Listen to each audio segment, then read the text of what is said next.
Joel, where do you come from? I'm coming from Amsterdam. Did you study also there? Right, I studied the conservatory, I did guitar and composition. And why exactly guitar and composition? Well, I started my own pop band, as everybody did from my generation, and when I made my own songs, and they became more and more difficult, and I couldn't play them anymore. So I thought, how can you learn that? So I have to go to a conservatory. Then I went to in composition, and once you start playing, you always want to do a more difficult game. So it became really a challenge to study this fantastic thing, which is composition. And then I went abroad to Siena in Italy to study with Franco Donatoni, and later with Brian Ferneyhough in Freiburg. Mm-hmm. Why did you pick these two specifically? Well, there were not so many schools to study abroad, and there were just a few of them. Ligeti was in Hamburg, but he didn't accept any students. He's a very famous composer. So it was more or less by accident. I didn't even know them. And then once I got to know them, they were becoming like big fathers for me. Mm-hmm. How would you describe the musical style? Because you're using classical instruments but not really to play classic music. Well, maybe I should add something for this particular case. Yeah. The Vancouver Inter-Cultural Orchestra is a very interesting initiative, including non-Western instruments, because you have a large Asian community here. And similarly, I do something like that in Amsterdam, which is called the Atlas Ensemble. And this is quite unusual, because we normally, as composers, we write for Western instruments.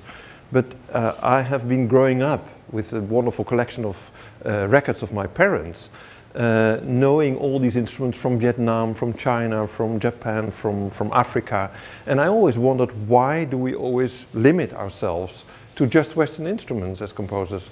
I mean, if you want to have a real multicultural society, then it's really great to integrate these sounds. So for this group particularly, it's very special to write for Chinese and Iranian and I don't know. Yeah. So when do you head back to Holland? To Amsterdam? In a couple of days. When is it? Monday. Monday. Yes. And you will come back for the next rehearsal. I mean, you're going to do some rehearsals. Yes, before you guys start. yes. When will that be? That will be just before the concert, from the 26th, and then we rehearse until the concert on the 31st. So now we just had the very first experience, so I was all geared up and... so you're positive and light? Yes, I'm really, because at the beginning I thought, oh my God, I imagined something far too difficult and so on.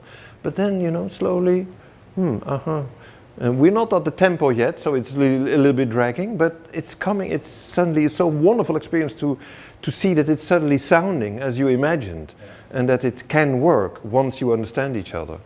That's really great. I mean, it's quite unique in art. If a writer writes something, that's the thing. If a sculptor makes or a painter, that's the object.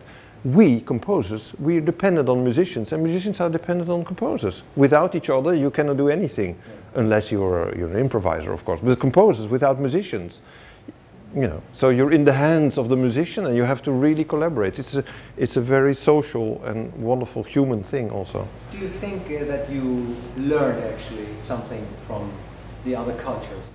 Yes, very much. I mean, the ways of playing. I even incorporated several things that I thought were Chinese, like glissandi, for instance, which is in their language, or the way they approach the music, the way they think about time. It's a different approach. And so we learn all the time from each other. That makes it so incredibly valuable. It's like, you know, if you look at art in general, whether it's visual or literature, once you read Iranian or Chinese poems or haikus from Japan, it's a different way of thinking, and it gives us so much. I think this intercultural exchange is really worthwhile and enriching. Joel, that's great. Thank you very much for your time, and we're looking forward when you come back on, when was that? 31st of March. 31st of March, great, thank you. Thank you. Moshe, Mark, thank you that you had time for us. What is it all about, the event which you're organizing on March 31st? Mark, why don't you take off on that? Okay, well, this is actually an event associated with the Olympics. And the VICO won a special award to commission pieces, and the award was supposed to link the local regional activity with international activity. And so the first person I thought of was Joël Bons. And of course, the person that we have from Vancouver, who is a Canadian composer of quite great renown, his name is Stephen Chatman. And so the two main pieces in this concert that we are developing as part of this development project are the pieces by Joël Bons and the piece by Stephen Chatman. And the Stephen Chatman piece will include choir and a large array of intercultural instruments. So where will it happen? It happens at the Rothstein Theatre, which is an adjunct to the Jewish Community Center on Oak Street. Well, it's actually on 41st, just east of Oak Street. Vancouver is, itself has always been a place where people make room for each other.